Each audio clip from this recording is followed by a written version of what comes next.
Hello and welcome into the Bird's Eye View podcast. We are here on Thursday, December 14th in a post Shohei Ohtani free agency world. I'm Zach Worden, joined today by Jori Negin-Shecter. Jori, how you doing this week? It's been a little bit dead since Ohtani came off the board. Yes, of course. We didn't talk at length, but we spoke at length on this podcast about Shohei Ohtani and his whole debacle in the immediate aftermath. We've since obviously learned some new things in the time that has passed since Shohei Ohtani decided that he would be a Los Angeles Dodger. But nevertheless, the Blue Jays have to readjust and decide where they're going from here. And the options are certainly not Shohei Ohtani anymore. Before we get into kind of what they can do from here, there's been some very interesting Shohei news. Sportsnet's Ben Nicholson-Smith reporting that the Jays were right there with the Dodgers' $700 million offer. Of course, Farhan Zaidi came out and said that the Giants were agreeable to the same deal.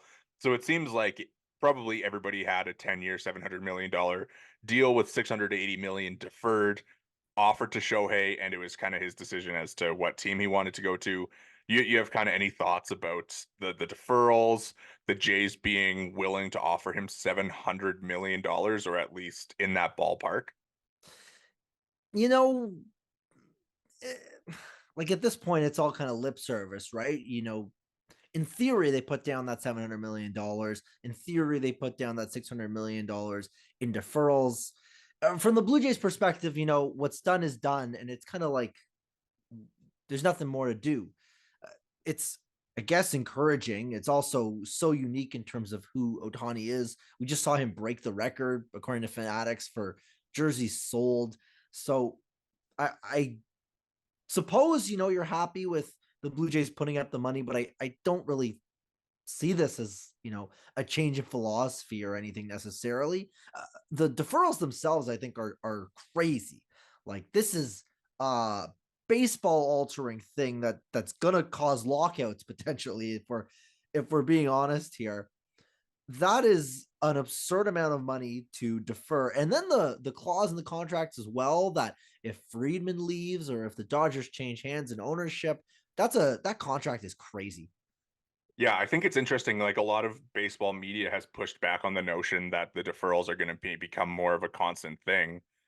But I kind of think that it might be something that like a lot of older players look into. I get it for younger players who can't really afford to do the same thing, where they're not making $50 million off endorsements alone.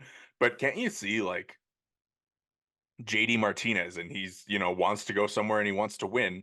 And he's like, you know what, I'm gonna sign a 2-year, $30 million deal, pay me $1 million a year. Like, he's 30, I guess he's 37. How old is JD at this Yeah, point? well, listen, he's old enough at this point that for him it's of no concern basically what he's being paid now, because he's got a whole career behind him. So I wonder if that's something that could become a factor, that these older players take these, medium term deals, call them, and they're able to use this deferral structure as something to take advantage of. Now, if the Blue Jays want to get involved in that market, I think that's completely understandable and would be a smart move, for self-evident reasons. But I still think that this deferral situation, it's going to be another cause for inequity in Major League Baseball with the haves and have-nots. And it's something that I feel like it's going to become an issue with the owners as time progresses.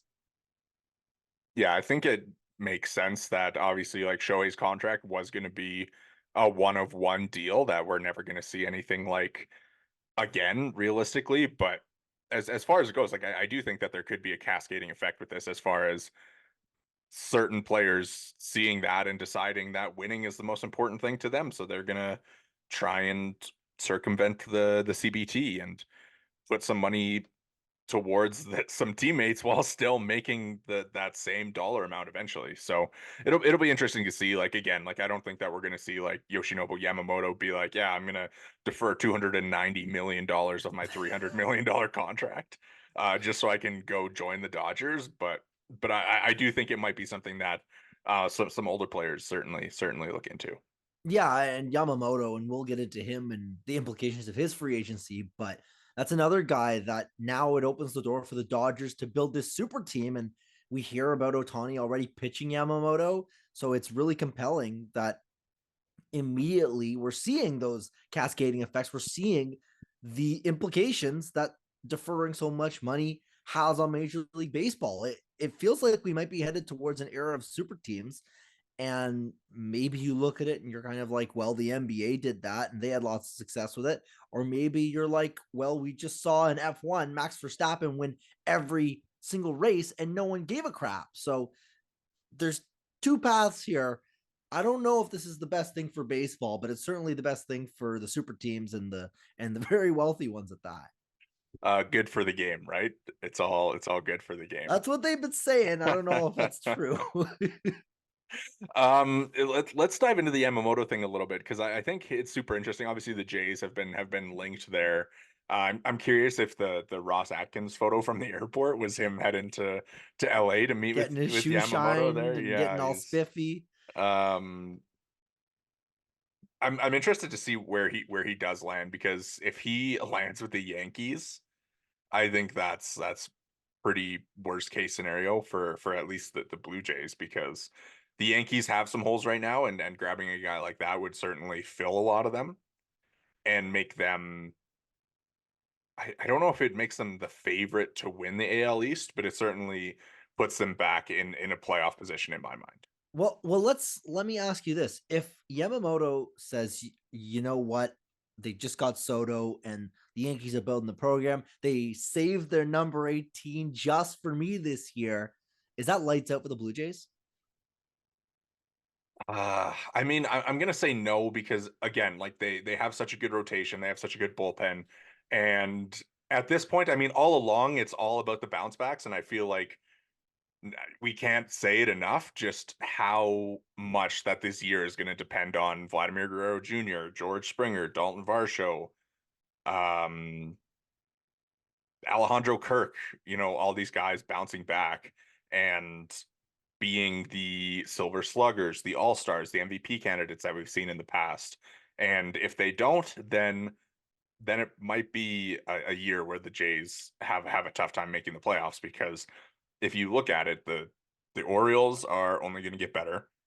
The Rays are the Rays. The Yankees are making a push, obviously, around Soto this year. And then you look around the rest of the AL, like Houston's not going anywhere. Texas, of course, is going to be really good. Seattle, We'll I mean, see. we'll see what happens there, but it seems like all those salary dump deals are just that. They're not clearing up cap space for somebody else. They're just dumping salary to get rid of salary. So, and in the AL Central, like it's the AL Central. The Twins lost Sonny Gray. They're losing Kenta Maeda. Tyler Mahley's not coming back for them. So, not really too worried about what's going on there. And it seems like they're pretty likely to deal like a Kepler and a Polanco, and we can get into them. But it's going to be a tight playoff picture again. And if you're the Blue Jays, you want to win your division, but if a team like the Yankees gets Yamamoto, are you going to be able to fight off the Yankees, the Orioles, and the Rays to do that? That's the thing, is that I don't think that the Blue Jays can, with the way that their roster is constructed. Again, like you said, unless Vlad, Bo et al. Turn into who they are basically supposed to be. But this is like the third year now that Blue Jays fans have been like, well, if Vlad is good, then the Jays will be okay. But at a certain point, again, it becomes this question of what is Vlad at this point? Because right now he's like an 820 OPS guy with really bad defense. So again, not to dump on the guy, it's still long off season, and the workout videos again are trickling out and this, that. We see Vlad smoking dingers from Puerto Rico. But I think if the Yankees get Yamamoto, I just don't see how the Blue Jays can compete in a division that around them is getting better. And we're on like day 23 of the Blue Jays not making a move. Well, excuse me, they signed who wasn't a minor league catcher, and Peyton it Henry. exactly. So they have made one move, but something tells me that won't factor into their playoff probability this year. Um, just thinking about the playoff picture, I mean, you think about all the teams that were in the playoffs this past year. I don't think any of them are necessarily going anywhere. And I'm not considering the AL Central because there's one playoff spot there for five teams and they'll Yeah. figure that out. But for the rest of the American League, Houston's not going anywhere. And I mean, basically, if you just switch out Seattle for the Yankees as far as teams in playoff contention, then there's one team that's going to be on the outside looking in. And of course, every year there's a surprise team, right? Like it was the Orioles this year, even the Rangers to some extent. I remember coming into the year, we were debating like, are the Rangers, did they do enough to become a playoff team? And I think we kind of Yeah. said Well, there was the no. talk, DeGrom's going to throw. I mean, the talk was like DeGrom is going to be a big addition, but he's hurt all the time. Yeah. Yeah. So I'm sure there'll be like somebody that comes out of nowhere and surprises. Like I can't really like pick a team. I don't know. Maybe you get the Tigers run away with the AL Central and the Guardians like kind of pitch their way Well, into wild card everybody's contention. picking because they just picked up is the Royals are the sneaky team now, apparently. Yeah, are four of the five AL Central teams trying to win? Tigers are making some ads. The See, here's the Guardians thing. are kind of trying to win, I suppose. You say trying to win. The definition of trying to win in the AL Central is so different from the basically other five divisions that you could say that any team in the AL Central is trying to win, and I would pretty feasibly believe you. Yeah, I it's funny to think about it because it's like, the Twins, they're like, oh yeah, we're taking a step back financially. Sure. The And they're probably Tigers, still like the they're favorite by probably a like in the mix, I guess. Um, the White Sox are the only AL Central team that are not trying to win. well, you say that, but they still haven't dealt anybody away yet. I mean, Well, other than obviously they traded Giolito and they traded Lance Lynn at the deadline, but still no Luis Robert trade, who people seem to be really into as a Blue Jays guy. I don't really love. I don't if know you of how I would feel about if that. you want to talk about like Juan Soto level packages from when he was traded to the Padres, like that's what you're getting into the mix with Robert. Like that guy has a bunch of team control. He But he's so not Juan Soto. he isn't Juan Soto, but I mean he's an elite athlete, great defender, great hitter, not very healthy. So Well, there's that. But like I mean, at his best, he's an MVP candidate. But I mean, is he? Is he an MVP candidate? I would say so. He's toolsy. Like there's not really any there's no debate about him. Elite speed, elite defense, light tower power. But this guy, as a baseball player, just in terms of you talk about his swing decisions, you talk about him having a hole in the swing, striking out at a crazy clip. I don't know if I could handle watching that. I feel like that's unethical baseball.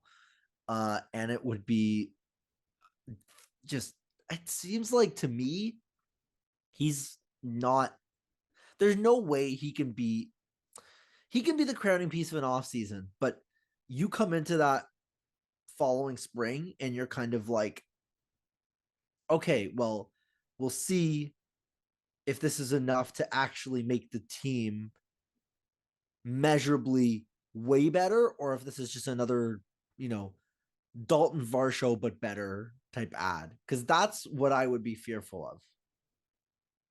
Yeah, I mean, he's a polarizing player. I just did the math real quick, back in the napkin math, and like for his career, he's a 5.1 win player per 162 games.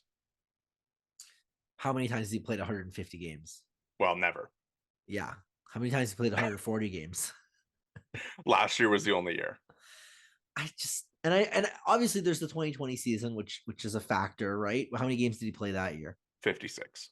Okay, so he's been healthy twice in his career. Yeah, basically. But I mean, I'm not comfortable with that. I'm not that's comfortable with that. 50%. That's 50%. He's only been in the bigs for 4 years. Ah, he's still like he's young and he's still battling injuries. I would be very scared to because that package is Tiedemann, Martinez, Barea. Name your price because he's going for a king's ransom if you're trading for him. And I don't think that the Jays are a Luis Robert away from being AL East contenders. I would understand the swing, especially because he's making like $8 million per year. Like I would understand them being like, all right, we're gonna put our eggs into this basket, and that would basically be it, because you'd have to deal so much of your prospect Yeah. depth. Like you would still have a ton of money, so like you could trade for Robert, then make a bunch of other free agent ads. But I would understand them making a swing for Robert as like the main piece of trying to get them over the top. But would it ultimately work? I mean, that's the question, obviously, right? Like, do you prefer an offseason of trading for Yelich and then signing like JD Martinez, or do you prefer an offseason of, trading for Luis Robert and then bringing back Matt Chapman? Yeah.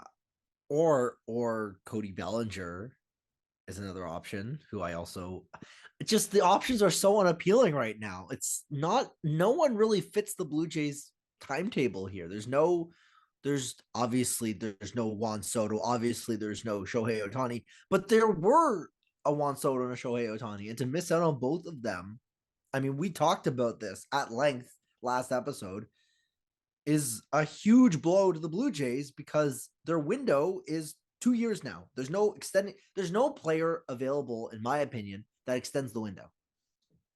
Yeah, I think the only players that extend the window are if you extend Vlad or Bo. Pretty much. And it, like, of course, that's not going to happen. I'm pretty sure those two are going to free agency no matter what happens, unless the Blue Jays come out and put $300 million in front of either of them, which You're not doing it at this point. probably isn't happening on either side of that. So it's interesting to think about. Like, I understand like where they're at as far as like the window, right? Because the window is the next 2 years, and beyond that, it's a bunch of question marks.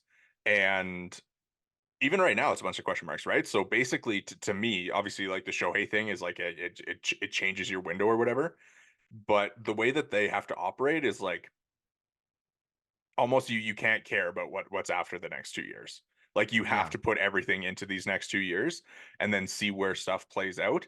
And then even if that is eating some bad money beyond, and then if you have to trade Vlad and Bo at the 2025 trade deadline because But things that things aren't playing out, then like so be it, I guess. but also, so much for building a sustainable winner, right? Like Well, where did all the yeah. prospects go? What happened?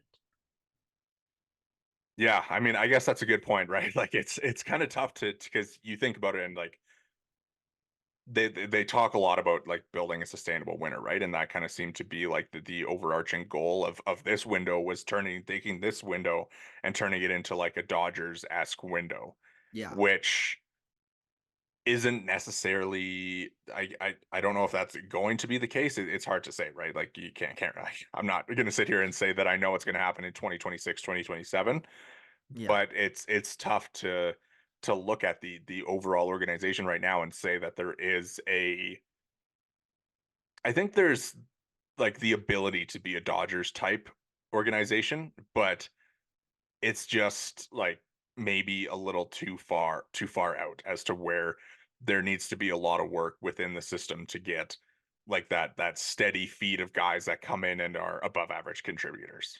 No, it right now it feels a lot like the Blue Jays clearly have the resources to become a Dodgers type organization. Like that much is clear based on we've heard all the investment into the development complex.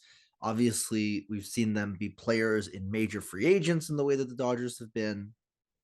But the problem is that things haven't worked out at the major league level, and the minor league levels have only started to bear fruit in that capacity.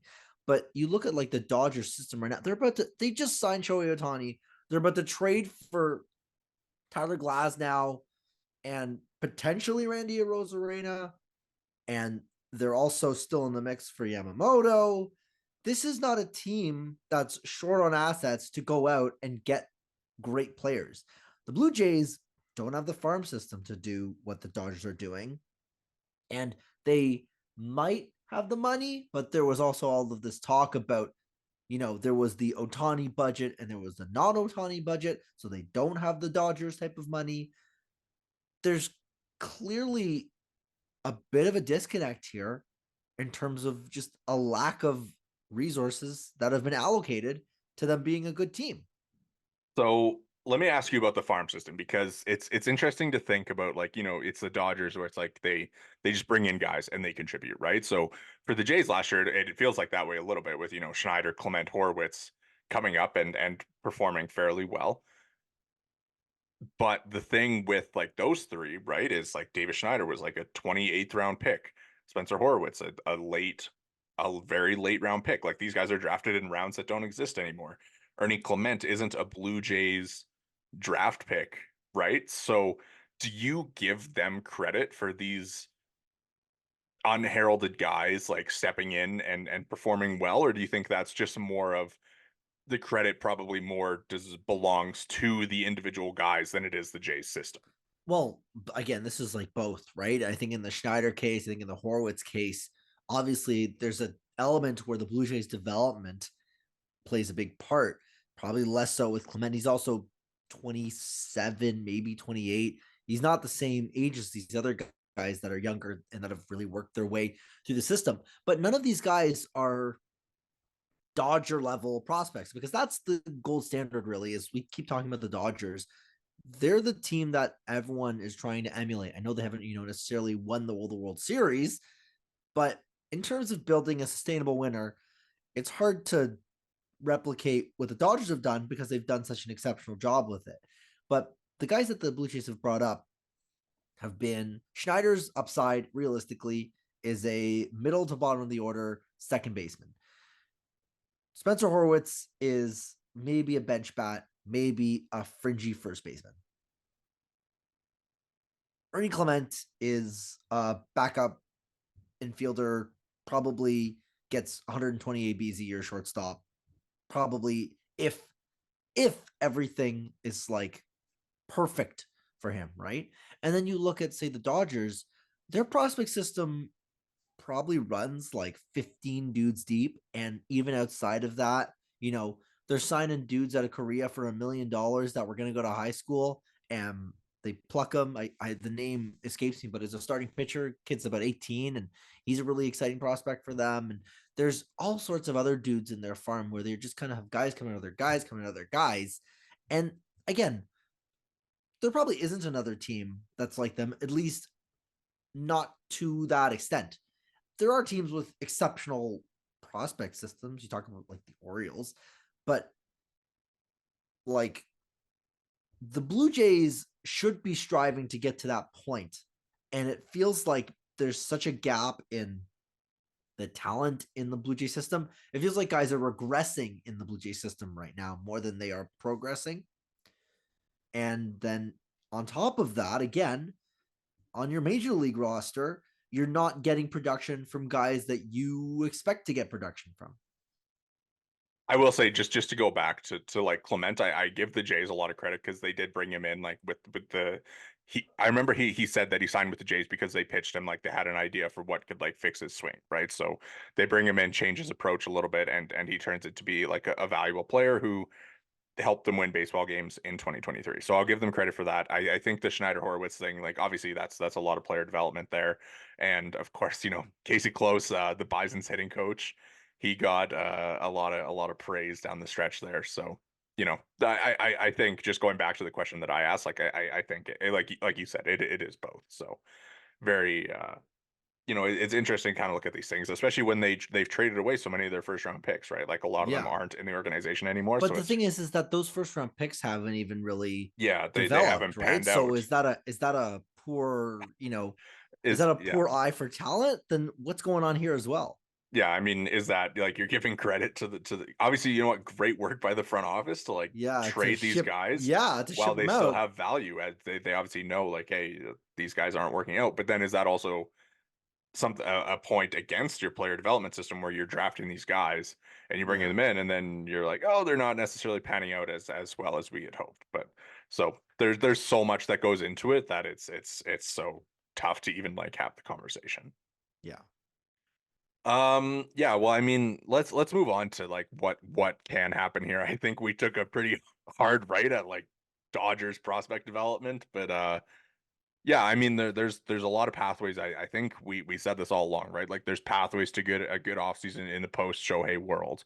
And in that world, we've been looking for anything to cling to, any kind of rumors, and there's been, of course, the whispers that the Jays are in on Cody Bellinger. His girlfriend's posting pictures from 2 years ago on her Instagram story of the CN Tower. Getting And the fans riled up. yeah, getting a plane watch part two, I guess. And John Heyman the other day, of course, said Yeah. that the Jays have been asking around Christian Yelich. So, two former MVPs who dealt with some injuries, had nice seasons last year, and don't have maybe the greatest profile going forward, but are both also high cost, high risk players. And you could I realistically, I think there's a decent chance that you look at both players and you see a world where they're not MVPs, but they are, they were just 4-win players. So you can see them doing that again, I would say. Yeah, like both could be productive members of the Blue Jays. Uh, at this point in the offseason, and again, it's kind of weird because we're early in the offseason as far as movement goes, but we're past the winter meetings. We're getting into almost January territory. Christmas, of course, is coming up. Both of those guys would be good ads. I'm not going to, disparage either of them as far as making the team better. But how much belief do you really have in either guys? Particularly, I think, in more so in Bellinger's case than Yelich, because with Bellinger, he was just awful, awful, awful, awful, as we've gotten into multiple times over the past couple of weeks.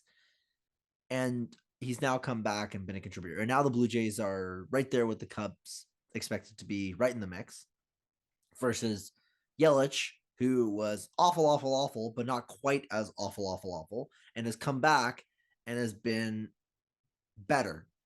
Good, not necessarily great or elite, but a lot better. Now, there's also the question of you've got the age gap, and Yelich is very pricey for what he realistically is going to bring. It's unclear defensively if he's a guy, but I don't know. I feel like both of them are fine ads. I just don't love either, and it's hard to get me on the train for either, you know? All right, let's do this. I'm gonna make you a positive pitch for each player, and you're gonna tell me who you would rather have. All right. Okay. So let's say that the Cody Bellinger deal is 7/180, something like that. And Okay. Yelich, it is like 5/130 left, but you also have to give up prospects to get him. Yeah. And maybe you can get the Brewers to eat a little bit of that money to bring that down a bit. But so I'll start with Bellinger. So obviously great season last year, like totally changed his approach. One of the best two-strike hitters in baseball, which is of course is something that is likely to regress. But I will say I would love for somebody to ask him this question, but if you were a guy like that, former MVP who needed to prove himself in a walk year, and he comes back and he makes a conscious decision at the beginning of the year, I'm going to start making a lot more contact. Right? So I think that's probably something that happened. But over the course of the year, if you look, his hard hit rate slowly climbed each month after I believe it was after May. So yeah, so June, July, August, September, his hard hit rate climbed every month. Mhm. So to me, that almost screams that he came into the year and he's like, I'm gonna prioritize making contact at the beginning of the year, get a little bit of feel for my barrel back. So he does that, Mhm. gets some feel for his barrel back. And as he's getting more comfortable with his bat to ball, he's like, all right, I'm gonna start swinging a little bit harder, gonna start working on hitting the ball a bit harder, right? So he slowly over the course of the year progresses to a point where he in September and October he's posting a 36% hard hit rate, right? So he's working back. He built up his value early in the year by putting the ball in play, getting the feel back for his barrel, finding a way to put the ball in play, cut down his strikeouts. And eventually with that he was able to turn that into more power because he's feeling more comfortable, right? So with that feeling, he brings that into this year, and he's, from the jump, more of the player who's hitting the ball harder and getting a little bit more power out of his bat while keeping the strikeout rate low because he has that feel back. So it's kind of more on the track of his MVP season, right? Okay. I see you nodding. You're feeling good about this, right? You're buying It's it. a compelling argument. It's a compelling thought process that he takes the time, he gets his feel back, and then he gets better. Obviously, my concern would be that he comes in this year and he's like, I'm going to start crushing the ball again, and he regresses, which is the Yes. concern with any Cody Bellinger contract. So I mean, yeah, obviously, like it's tough to kind of like look at it that way when you don't know that that's what he was doing, right? Like I would love for somebody to go in and be like, hey, I want to know, like, were you like, how did you approach last season? Was it something that you were like looking on at building back up over the course of the year that kind of rebuilt your value, right? Something like that. But yeah, so I mean, the case for him to me is like that he was doing that, working his way back, and he felt more comfortable and he started hitting the ball harder. And also, obviously, everything he brings to the table defensively, he's a left-handed hitter that you can slot in your four hole with the Blue Jays and everything like that. Mm-hmm. So for Christian Yelich, moving on there, like I mean, he's more of a he's hitting the ball hard like the entire year, right? And he was kind of like the anti Matt Chapman last year, if you look at it, where he was not great in March and April, but then he was a 120 WRC plus guy in every other month the rest of the year except for August. But I think you look at the best speed, like Statcast best speed, which is it's basically average exit velo, but it's only the top 50% of balls hit, so it's more predictive of like the quality of contact that you're making on the high end. So it's more sticky than like average exit velo. Um, and like 95th percentile exit velo, everything like that. So it's a little bit more predictive of like future quality of contact. And Christian Yelich finished 19th in Major League Baseball. Sorry, 18th in Major League Baseball at 103.2. So 100 is average. Yelich was 18th at 103.2. He was like surrounded by like Austin Riley, Marcelo Zuna, Jorge Soler, Adolis Garcia, Fernando Tatis. And if we look at Cody Bellinger, who finished 118th, below average at 97.7, and he's surrounded by the likes of Jake Cronenworth, Zach McKinstry, Bryson Not the same Stott, names. Nico Horner. No. So if you're looking for like a better bet of quality of contact, like Christian Yelich is the way to go.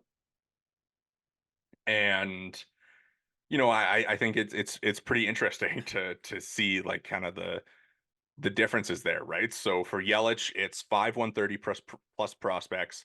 For Bellinger, it's around 7 180, and all you have to do is pay him. Bellinger probably has a little bit more defensive value than Yelich does. Yelich, though, of course, he does love to hit a good ground ball. So, that's in there as Vladiitis, well. a little bit of Vladiitis. Here's what I would say. Here's what I would say. Again, like both dudes, you've given compelling arguments for. I'm a little bit less concerned now that you've given me a little bit more of a wide ranging call it perspective. You know me, the ultimate cynic. But I guess given those circumstances, a lot of the value that Bellinger brings is his ability to play a really strong defensive center field. And the Blue Jays kind of already have that in Varsha.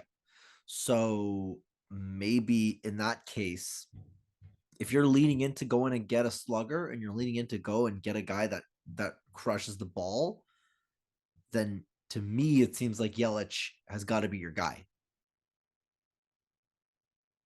Yeah, and the Blue Jays hitting coaches would love his oppo power. Blue Jays just furiously just dreaming of it. He was second in baseball in opposite field home runs last year. Do we know who he was behind?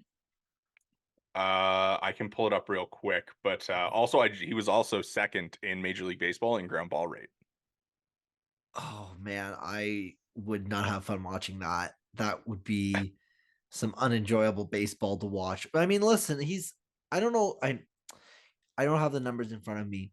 I know he was more of a speed guy. I know that his speed, as with every player, has regressed. But maybe the hope is that even with that ground ball rate, he's able to. He's not going to leg those out. That's not how really it works. But the hope, I suppose, is that he's able to ride a decent BABIP despite a high-ish, second highest ground ball rate in the majors. You're maybe betting on that, or maybe maybe the Blue Jays are just like, we're different, we can fix him. So he tied for second in opposite field home runs. Julio Rodriguez was first. Okay, so that's.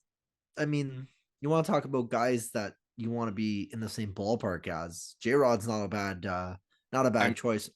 I mean, if you kind of look at the full list, like I mean, it's like Yelich hit 10, but he only hit 19 home runs, and like Julio hit 12, but of course he hit like 30, and Yeah, Matt Olson hit 10, but he hit 50. So it's a volume thing more than it is yeah, a. Yeah, yeah. I mean, like just kind of looking at like the athleticism. I mean, Yelich, like the sprint speed, still 70th percentile. So not necessarily quite to the point where it's like he's hitting the ball on the ground and like beating out infield singles all that much.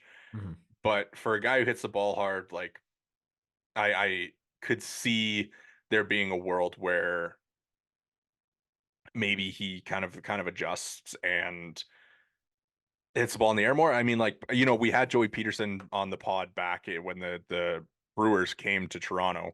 And, he's like, Yelich just got to start hitting the ball in the air. And obviously he didn't quite do that. But, for me, I think Yelich would be like a really good fit, like as far as it doesn't necessarily help your lineup in terms of balance, but I think he'd be a super great leadoff option for the team. Obviously, he's just coming off a year where he's a 370 OBP guy, Yeah, walking 12% of the time, and as far as like a lineup where all you do is you add like a Rhys Hoskins or a JD Martinez alongside Yelich, and then you're like yeah. Yelich, Bo, Vlad, Well, DH, Springer, and like your top five is probably one of the best in baseball.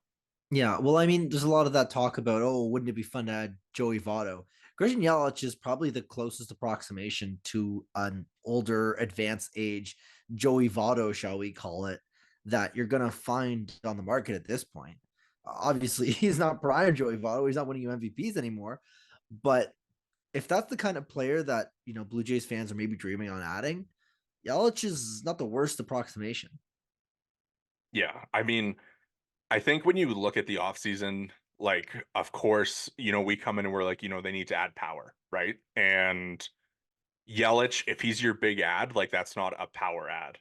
That's a OBP, top of the order, like, kind of all around type of guy. Whereas, like, like if you're spending more money on Bellinger, he probably gives you a little bit more power. And obviously, like all the other options, like Shohei and Soto are gone as far as that kind of power. So I think it makes sense if you do like Yelich plus a power ad. Yeah, Whereas like if you add Bellinger, then maybe you don't necessarily need the power addition. If that kind of makes sense. I still it think becomes a that little bit redundant in terms of you've already addressed that. Although yeah, again, this team was so starved for it that it's yeah, kind of like it wouldn't there's hurt. yeah, and you still need a third baseman here. Yeah. Yeah, that's kind of the market that is like so barren. It's at this point with I don't even know if we've talked about Candelario going to the Reds.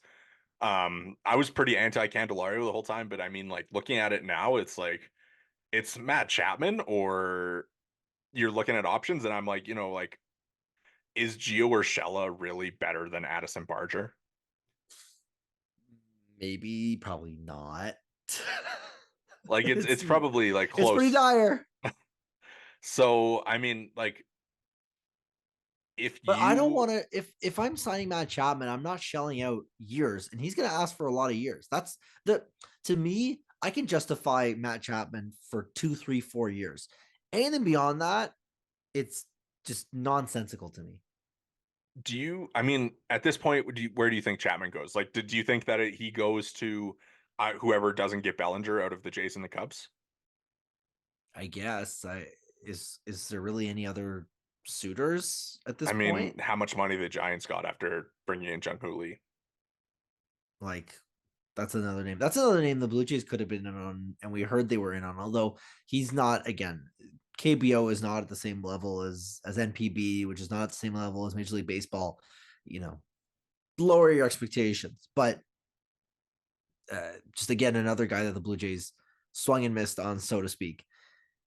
But I guess the Giants are fit because the Giants are fit for everyone because their whole team is just kind of dudes.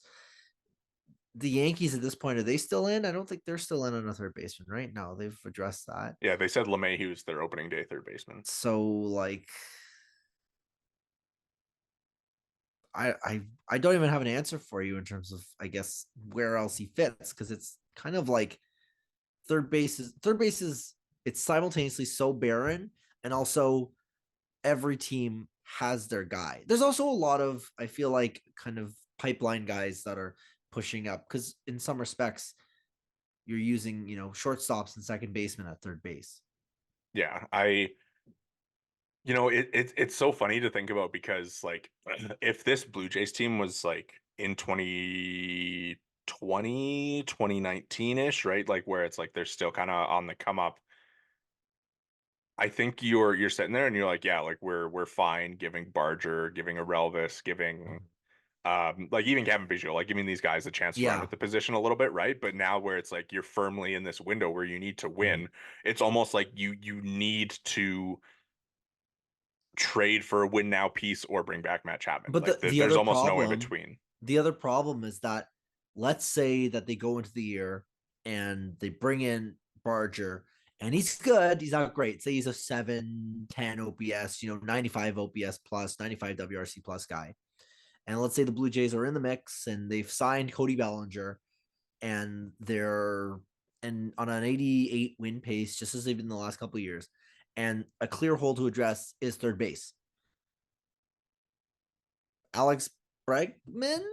Probably not. Is It feels like it Danny Machado? Like, to me, it feels like the Bregman thing is like you'd have to get him this offseason because the Astros are going to be good during the regular season, most yeah. likely. So there's going to be like there wouldn't be a lot of motivation for them to move off Bregman if they're Mhm. looking at winning a World Series, Yeah. right? And So they've done maybe this it's before twice with Springer and Correa, right? So it's not yeah. like this is uncharted territory for them. They know how this works. Yeah. I mean, as far as like other potential free agent options go, like a year from now that you could like try and pick up at the deadline, like uh Gino Suarez, like the Diamondbacks probably aren't giving he has a team option, so the Diamondbacks probably are just going to extend that, right? So I don't really see a way that they move off him. Like JD Davis from the Giants, like I don't think the Giants are going to be all that great. So like maybe that's a spot you can look at. I'm like kind of partial to Wilmer Flores. I think he'd be a decent addition, but again, like I mean, these guys aren't. How much better are they going to be than Addison Yeah. Barger? Can you swing for Jose Ramirez by some miracle? I mean, probably not. I mean, if the Guardians make him available, like I feel like that's probably where you would you be okay dealing Ricky Tiedemann in a Jose Ramirez trade? Yeah, but then you kind of have to bet on him becoming available. That takes you out of the Yelich sweepstakes, presumably. Maybe not, but I mean, it's hard to imagine. It, it's hard to imagine getting Yelich with retention and not moving Tiedemann. I guess it depends on how cheap the Brewers are feeling. Yeah. Like if they're trying to get off money, but also like the thing is that like there's been reports that the Brewers like aren't moving anybody that they want to Well, try there's and been give it there's like been one last reports go, that right? well, it's funny because there's that report and there's other conflicting reports from the beginning of the offseason where they were like, everybody's available. Yeah, And of course, there's the whole Willie Adames thing. Is he an yeah, option? Maybe that is who they end up ultimately going out and getting. Maybe it's a Yelich and Adames 2-for-1 deal here. I don't know how much Adames is the answer as a third baseman. He's very rangy. He's not a powerful arm type. Like there's value in having a rangy third baseman, but I mean, ultimately, if your arm isn't good enough, it detracts a considerable amount. So what yeah. do you do? I mean, I think we talked a bit about like way back at the beginning of the offseason about like a potential like Adamas deal. I don't think we even discussed Yelich, but we were talking about like potential like one-stop shop to fill a couple of needs. And like I mean, if you do Yelich and Adamas, right? Like you're getting that third base, you're getting left field, which are of course the two most pressing needs at Yeah. this point. Obviously, like power wise, you probably still want to make another ad on top of that. You go out and try to find a first baseman DH type, I guess. But again, like, who is that? Is it JD Martinez? Are you betting on Like JD Martinez being good again? Reese I mean, we Hoskins, Reese Joe, Hoskins would Joey be Gallo. nice. You see the I mean, we've been sending in the group chat the Joey Gallo making the rounds, his Zoom interview. That's the only thing I can think of when you're trying to add him.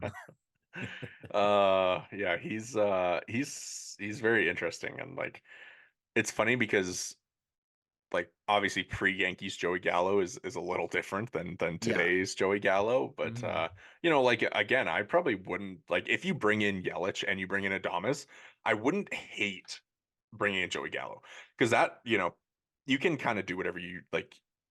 You don't need to play Joey Gallo. He doesn't need a spot in the lineup every day, so that leaves you with some flexibility at DH, but it also gives you that power option in the middle of your lineup, right? Where did we go wrong, man? How are we talking about Joey Gallo being a part of the Blue Jays offseason plans? Where did we go wrong? Shohei Ohtani to Joey Gallo. Yeah, not great. As far as, I mean, like, you know, trade options, like you can just go through the list, right? Like, I mean, like, Taylor Ward, Brandon Drury, we talked about them a bunch. Like again, like another two for one there that probably doesn't cost as much as Adames and Yelich, but also at the same time probably isn't as good as Adames and Yelich. I mean, I would say almost certainly. I am. I've said it probably 2 or 3 times in the last 3 weeks. I'm a Taylor Ward believer. I feel like he's a guy that the Blue Jays should be targeting. Similar mold to Tyler O'Neill, who obviously they missed out on. Brandon Drury, take it or leave it.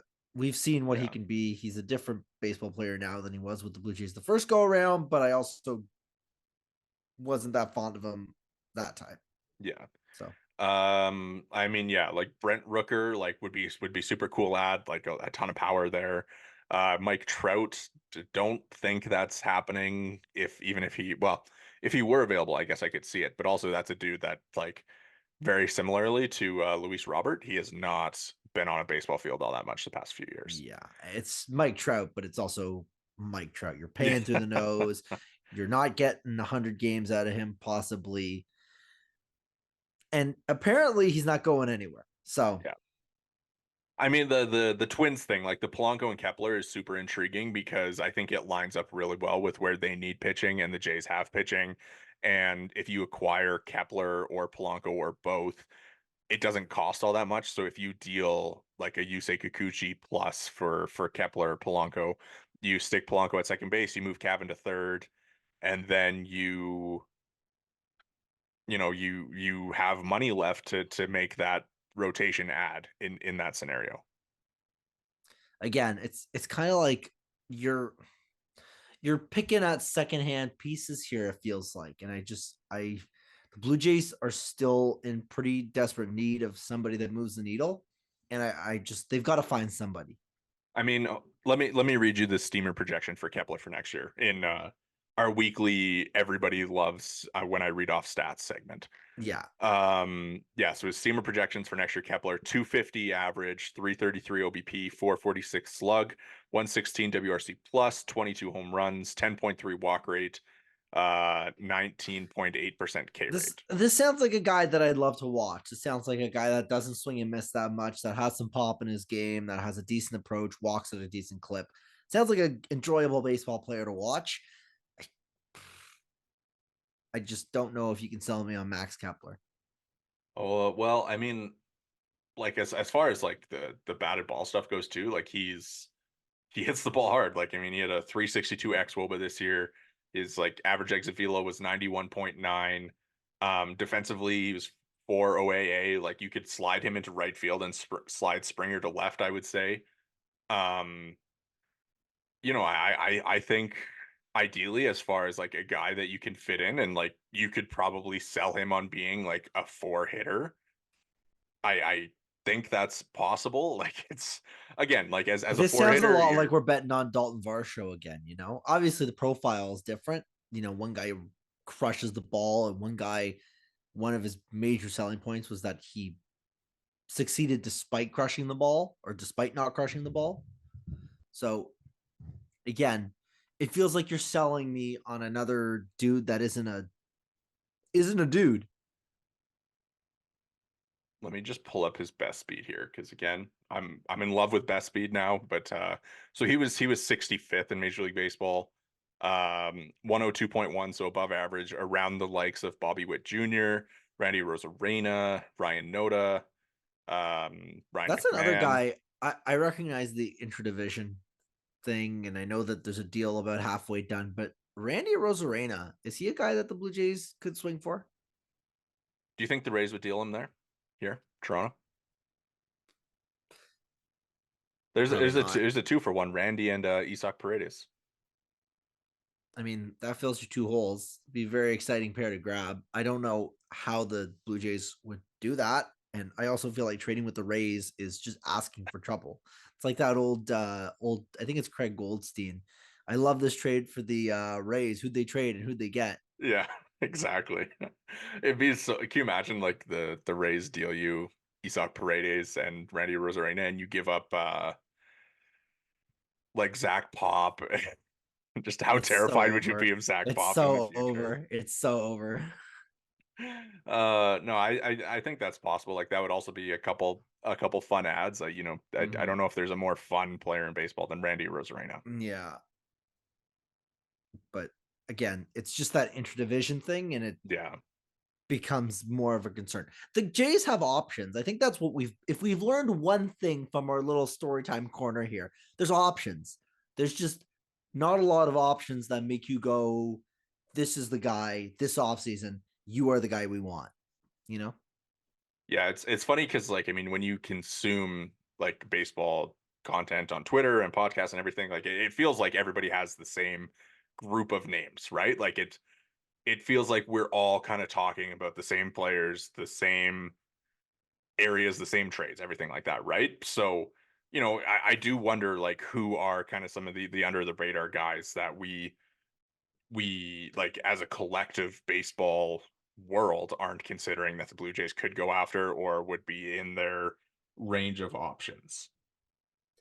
And again, it's kind of like you don't know what you don't know. The Blue Jays could very well, Ross Atkins could very well be on the phone as you, dear listener, are hearing me say these words. But it's just impossible to know exactly what the Blue Jays' plans are, especially because they've been kind of, like the G in lasagna, they've moved in silence. Yeah. I mean, well, like if we just look back again, shout out to our Substack, go check us out there. You have them adding Brian Anderson and Lucas Giolito, right? So like there's two guys that would be very under the radar pickups that would probably be decent ads depending on how you feel about Lucas Giolito. For me, like I have them trading for Brendan Donovan and bringing in Michael A. Taylor and signing Seth Lugo, who is now a Royal. So, like looking at stuff like that, and of course, Jake has them bringing in Reese Hoskins and trading for Willie Adames. So there's so many different paths out there, and I just hope that we get something soon. Like, Yeah. We're getting to that stage. There's a poster on the Toronto Blue Jays subreddit that has been posting a Yusei Kikuchi inning-ending strikeout for every day that passes without a Toronto Blue Jays transaction. I think he's on day 20 something, 24, 25, somewhere in that ballpark. And I am praying for this guy. is he running out of options? How many I inning-ending I strikeouts are there? I don't know, but I'm hoping that he doesn't run out of options because things could get very dire very quickly. I mean, yeah, like we have our list of free agents and just looking at it, like how long does it take until we're like talking about Eddie Rosario? Like I don't know, man. We just brought him up. We're getting a lot closer uh than you might want us to I be. was yeah, like sending in the group chat the other day, like the Jays are connected to all the former MVPs. Like, what's the best former MVP team that you can make? And it's like Joey Votto, Josh Donaldson, Andrew McCutcheon. Yeah, Uh it's not the same as it once was. no. Let's just before we get out of here, I mean the spring breakout was announced. I think it's pretty cool. Major League Baseball putting together I guess a organizational all-star team of prospects to play one game. Mhm. The Blue Jays is March 16th against the Yankees, so that'll be super fun. You have any thoughts about a potential prospect game in spring training? I, for one, am very excited for that prospect game. I'm looking forward to Ricky Tiedemann throwing 14 pitches and leaving with elbow tightness. I mean, excuse me. Oh my God. No, could you imagine? Uh, No, that the Blue Jays team should be fun. Before we hit the record button, we went through some names that could be involved in that game. And the Blue Jay system, despite spending the first 12 minutes of the podcast being like, where are all the prospects? There's some fun names in there. You talk about a guy, you've got Barger maybe at third, and you've got maybe Namala at short. You're talking about, Arelvis at second. That's a fun infield. I mean, in the outfield, you've got Alan Roden for sure. There's some other Blue Jays names that are of note in the outfield. We've got some Toronto Blue Jays Twitter prospect favorites out there. I mean, there's options. There's some fun guys, and of course, pitching wise, you're looking at Tiedemann, Berea. If he's a guy, but if he's a guy, he's a fun one to watch. So there's names out there. There's a list of guys, and it's I think as a whole, the initiative is really smart and should be a lot of fun. yeah, I hope the Blue Jays like throw us a bone. Like you mentioned them all at short. Like I think that'd be fun. Like, hey, here's our first round pick from last year. Like even though he's still like 6 years old and doesn't Yeah, have 10 games of affiliated ball, like yeah, it here's a look at him. Even if it doesn't go well, even if they're playing against like you know the Yankees don't even have any more pitching prospects. So you know perfect fit. yeah, but no, I hope that they throw us a bone like that just to be able to see him, even if it's like a couple innings out there or whatever, like Yeah, an at bat or two, like it'll be fun. Cool initiative by Major League Baseball, and hopefully it grows in the future. yeah, definitely agreed. It'll be fun. I think realistically, it's fun. It's fun to be talking about baseball, even though it's 3 months away. It's fun to be talking about baseball. 70 days until spring training. Mark your calendars, folks. We're almost there. So anyways, well, yeah, that'll do it for us here today at the Bird's Eye View podcast. Make sure you drop a follow or review wherever you get your pods. We are on YouTube. We are on Substack. We are on Twitter at BEV_pod. Jori is at J Negin-Shecter. I'm at Worden_Zach. And Jake, who is unfortunately not with us today, is at Jake Brannen_. Thanks so much for listening, and we'll catch you next week.